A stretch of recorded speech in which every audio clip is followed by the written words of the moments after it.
Hello, kumusta mga kababayan? Magandang araw and Merry Christmas po sa inyong lahat. At napakalamig na naman nga ng panahon dito, no? Kaya heto, naka-jacket na naman po tayo at yung mga tao dito ay balot na naman. Bali, ang temperature nga po ngayong araw ay nasa 3 degrees Celsius at maya-maya po ay posibleng umabot pa siya ng negative. So, yun mga kababayan, yung pag-uusapan nga pala natin ngayon ay tungkol ito doon sa comment ng isa nating kababayan na si Mr. Adrian Acibeda, si kabayan, no? Shout out po sa iyo, kabayan. At yun nga, ay nag-aalala siya patungkol doon sa maring maging trabaho niya pagdating niya dito sa Poland. Sabi niya doon ay mapupunta siya sa clothing warehouse. At nag-aalala siya na baka pagdating niya dito ay maging seasonal job ang trabaho niya. Kasi yung ibang mga recruiter ay hindi naman talaga nagsasabi ng totoo. Minsan nakalagay dun sa work permit mo is ganitong trabaho, pero pagdating mo dito ay ibang trabaho. So yan mga kababayan, yan yung pag-uusapan nga natin ngayon para mabigyan natin ng linaw. Okay? So kung isa ka sa mga nag-a-apply papuntang Poland, so panoorin nyo po itong video na to, baka may makuha kayong idea. Okay, tara, umpisahan natin na ganitong ating usapan. Bali itong trabaho nga pala ni kabayan ay bali itong magiging trabaho nga pala ni kabayan pagdating dito sa Poland. Ganito po 'yon.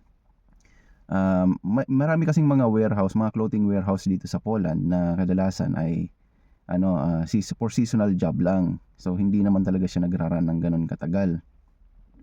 At dahil nga din na experience na namin 'yan before, nagkakaroon lang sila ng massive hiring kapag nagpapalit yung season, like for example magwe-winter na kasi napaka in demand po ng mga winter clothes, yung mga ganyan. So nangangailangan sila ng maraming tao dahil nga for preparation yon para sa winter, at maraming mga pang winter clothes or mga gamit na kakailanganin.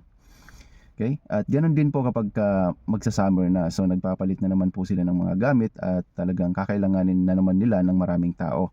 So ganun po yung naging experience namin at naging sistema doon sa clothing warehouse na napasukan namin. Sa iba naman, minsan hindi naman siya seasonal job pero nagbabawas po sila ng tao kapag humina na yung activity. So yun po ang mga disadvantages kapag nagtrabaho kayo sa mga clothing warehouse, no? Ngayon, pagdating naman doon sa work permit na hawak nyo, kung sakasakali man na ang nakalagay doon sa inyo is trabaho nyo is ganito, clothing warehouse or kung ano pa man yan, minsan po ay hindi po yan nasusunod.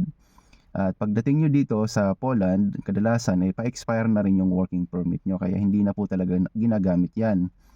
At yung gagawin po ng agency niyan or ng employer nyo ay i-apply po kayo ng panibagong work permit para mag-match po doon sa contract na ibibigay sa inyo. Kasi hindi naman pwede na pagdating nyo dito 2 months lang yung contract nyo or 1 month na lang yung contract nyo. So, kaya kadalasan po na nangyayari ay talagang ikinukuha kayo ng panibagong work permit. Ang tanong, gaano naman katagal yung process ng work permit dito sa Poland? So far kapag nandito na kayo sa Poland, hindi naman na siya ganun katagal katulad ng pag-aantay nyo ng work permit dyan nung nasa outside Poland pa kayo, like kung nasa Pilipinas pa kayo. At maaaring umabot na lang yung waiting time nyo sa work permit pag nandito kayo sa Poland ng up to 2 months. Siguro matagal na yung 2 months. At kadalasan mahigit 1 buwan lang. So yun po ang waiting time dito kapag nandito na kayo sa Poland. At parte naman doon sa mga nag-aalala na baka nga pang seasonal job lang or mag-run lang ng ilang buwan yung trabaho sa warehouse, tapos mawalan na sila ng trabaho, matanggal. So about dyan, huwag po kayong mag-alala. Kasi dito po sa Poland, napakadali lang po makalipat ng trabaho. Okay? Hindi po ganun kakomplikado yung pag maglilipat kayo or maghahanap kayo ng ibang trabaho. Like, kung hindi nyo nagustuhan yung trabaho na napasukan nyo dito, yung unang trabaho nyo, ay pwede po kayong lumipat sa ibang company, mag-apply kayo. But ito yung kailangan nating tandaan. Huwag nyo pong hayaan na ma-expired muna yung visa nyo bago kayo lumipat sa ibang company. At bago po ma-expired yung visa nyo, make sure na makapag-apply agad kayo ng TRC or yung temporary residency permit. So kailangan po makapag-apply na agad kayo bago po ma-expired yung inyong visa para continuous pa rin po yung legal stay nyo dito. dahil kung maabutan po yan, ma-expired yung visa, tapos malaman nyo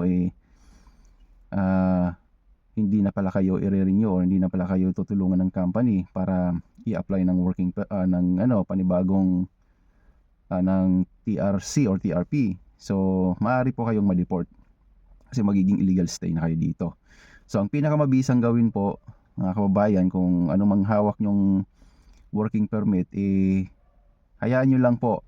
Ang importante po sa lahat, makapasok muna kayo dito sa Poland, makapagtrabaho kayo, at pag nandito na kayo, marami namang options.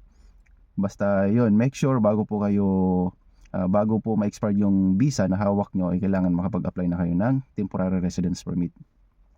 Okay? At pagdating naman sa trabaho, so yun nga, kung hindi nyo nagustuhan yung trabaho nyo, or kung sakaling matanggal man kayo or mawalan kayo ng trabaho dito, so pwede naman po kayo mag-apply sa ibang company. Kaya napakahalaga po na lagi tayong may plan B, ika nga, plan B.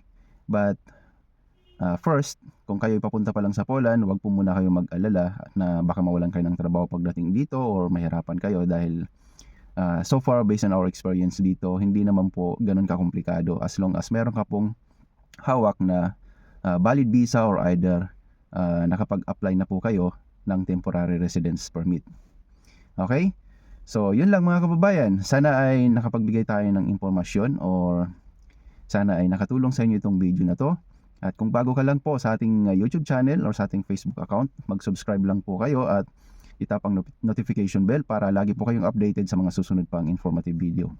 At ganoon din po sa ating Facebook account, huwag niyong kakalimutan na mag-follow, mag-like at i-share na rin po ang ating video para sa iba pa nating mga kababayan. At muli, maraming salamat sa panonood and Merry Christmas po sa inyong lahat.